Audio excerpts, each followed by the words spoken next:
Hi friends, எல்லாருக்கும் வணக்கம். Monday morning எங்கள் வீட்டில் காலையில் பிரேக்ஃபாஸ்ட் இட்லியும் மதுரை தண்ணி சட்னியும் தான். வெங்காய சட்னி கொஞ்சம் அரைச்சி வச்சுருக்கேன்.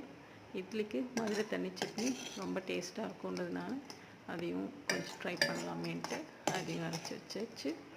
வெங்காயம் கொஞ்சம் 2 பச்சை மிளகா, ஒரு துண்டு இஞ்சி, ஒரு 4 பல் பூண்டு, அவ்வளோதான். லைட்டாக எண்ணெயில் வணக்கிட்டு மிக்சியில் சேர்த்து பொட்டுக்கடலை உப்பு சேர்த்து அரைக்க வேண்டியது தான். ரொம்ப டேஸ்ட்டாக இருந்தது. எல்லோரும் சொல்கிறதுக்காக இல்லை, உண்மையிலே ரொம்ப டேஸ்ட்டாக இருந்தது. நீங்களும் ட்ரை பண்ணி பாருங்கள். ரொம்ப சிம்பிள் மெத்தட் தான், ரொம்ப டேஸ்ட்டாக ஈஸியாக பண்ணிடலாம். நானும் இன்றைக்கி அதுதான் பண்ணேன். வெங்காய சட்னி கூட இருக்குது. இதுவும் ரொம்ப டேஸ்ட்டாக இருந்தது. ரெண்டு சட்னியுமே.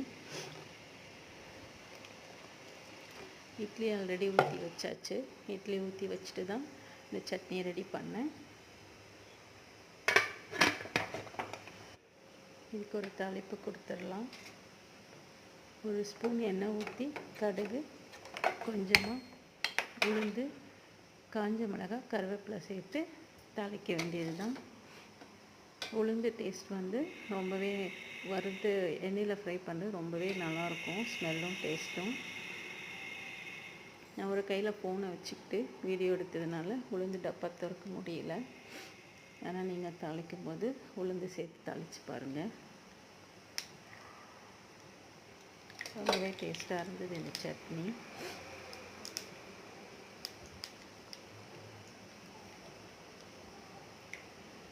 என்னடா பண்ணுறது, மாற்றி மாற்றி பொட்டுக்கடலை சட்னி, வேர்க்கடலை சட்னி, தக்காளி சட்னி, இதுவே அப்படி இருக்குன்ட்டு இந்த சட்னி சிம்பிளாக ஈஸியாக பண்ணிடலாம்.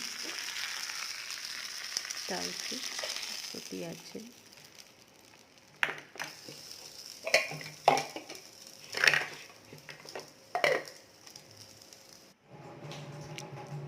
ரெடி ஆயாச்சு. 2 பேருக்கு மட்டும்தான் இட்லி. என் பையன் தோசை கேட்டிருந்ததுனால அவனுக்கு தோசை ஊற்றலான்ட்டு 2 தட்டு மட்டும் இட்லி ஊற்றி வச்சேன். சூப்பராக இட்லி மிக்சியில் அரைச்சது மாவு சூப்பராக இருந்தது. இட்லி தோசை நல்லாவே வந்தது.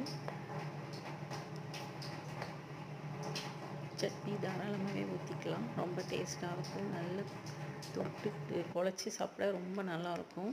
அது கூட கொஞ்சம் வெங்காய சட்னியை வச்சு சாப்பிட்டாச்சு. Okay friends, thank you.